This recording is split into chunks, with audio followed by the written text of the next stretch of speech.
The Neo-Assyrian Empire, which flourished between the 9th and 7th centuries BC, was one of the most formidable and feared powers of the ancient Near East. From its capitals of Nimrud, Khorsabad, and Nineveh, the Assyrians dominated a vast territory stretching from Egypt to Persia.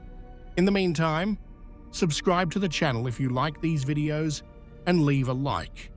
Now let's start. What kind of empire used the skin of its enemies as a warning to the entire world? The Neo-Assyrian Empire, known as Mat-Ashur in Akkadian, was one of the most feared military powers of antiquity, built on an efficient war machine and a system of institutionalized terror. Between the 9th and 7th centuries BC, the Assyrian rulers introduced a new concept of conflict.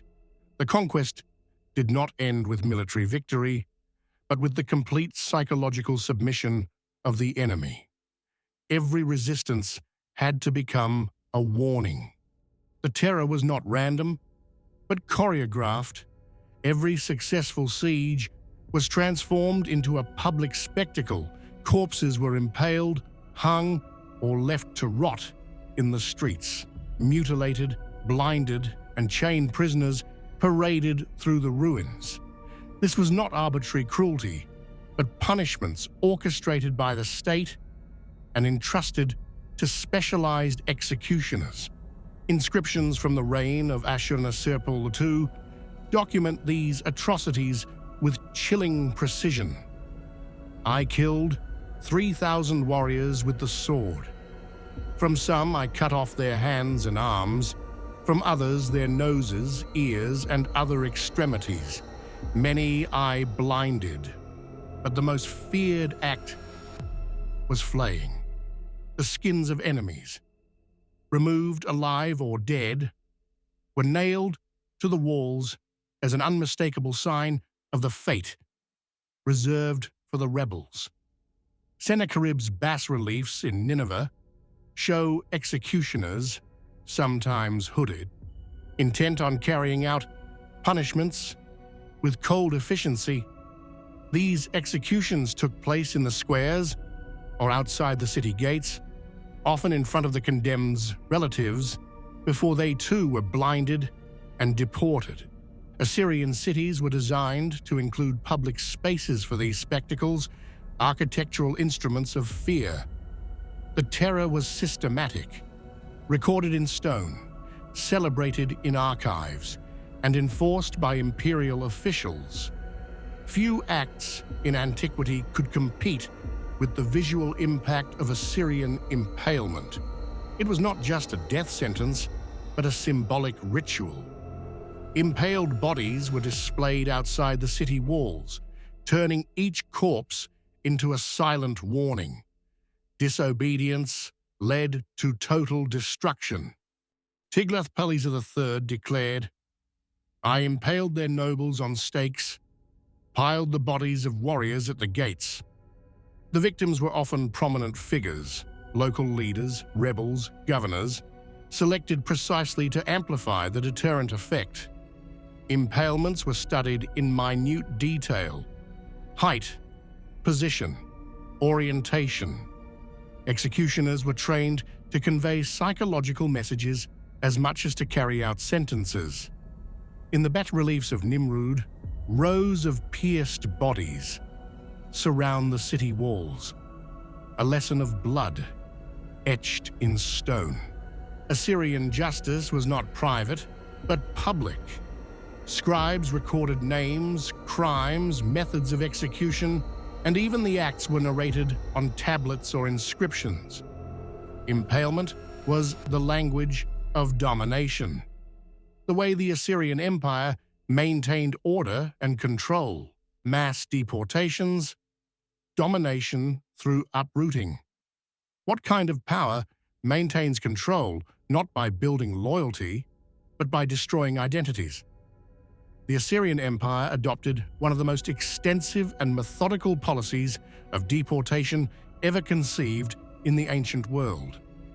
Under kings such as Tiglath-Pileser III, Sargon II, and Esarhaddon, the forced transfer of entire populations became administrative practice. This was not a side effect of war, but a calculated strategy. After crushing a rebel city, the Assyrians dismantled its social fabric, forcing thousands of people, artisans, nobles, farmers, to march hundreds of kilometers to new destinations. Sargon II, after conquering Samaria in 722 BC, stated, "I counted 27,290 inhabitants. I brought them to Assyria. The deportees were not killed. They were resettled, often in newly conquered hostile territories, with two purposes: to farm and rebuild on behalf of the empire, and to break any cultural ties that might fuel resistance.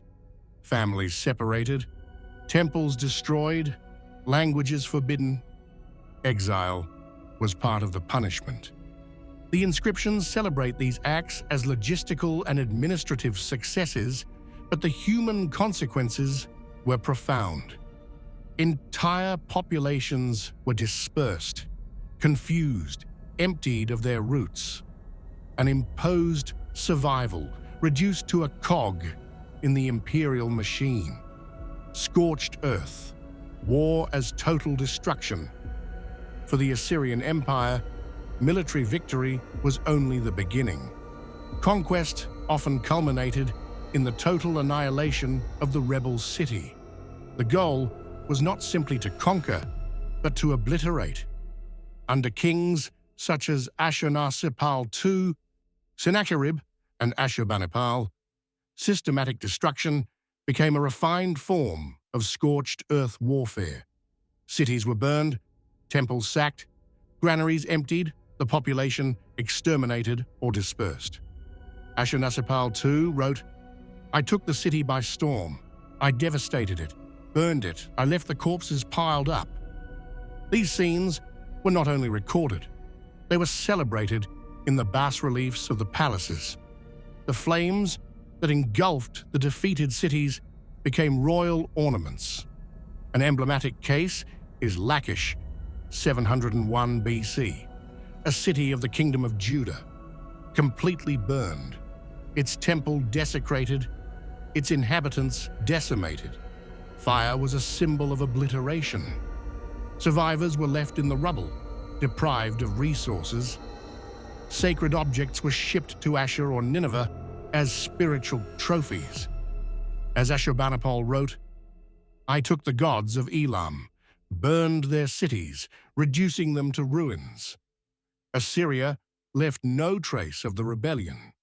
The city not only lost, it ceased to exist.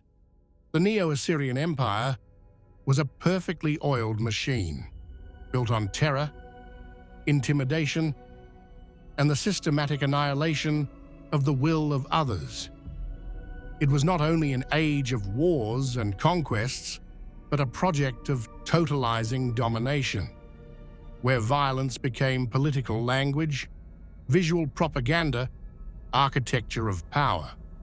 Every gesture, flaying, impalement, deportation, burning, was not an isolated act of cruelty, but part of a precise imperial code, replicated over the centuries as a sacred and cruel ritual. Yet what the Assyrian Empire built with terror, time has consumed. Its cities lie buried under meters of dust. Its bas-reliefs, once warnings of terror, now sit in museums, silent before tourists. The screams of the prisoners once carved in stone have become the subject of archaeological study. The memory of that horror survives, but as a warning that no power founded on fear is eternal. The greatness of Assyria was real, but the price was very high, erasing identities, sowing pain, perpetuating terror. And in the end, even the empire of executioners was swallowed up by history, demonstrating that fear can dominate for a time, but not build forever. That's all for today. And what do you think? of these horrible murders of the Assyrian Empire? Let me know below in the comments, and don't forget to subscribe if you are new to the channel and you like these videos. See you next time. Bye.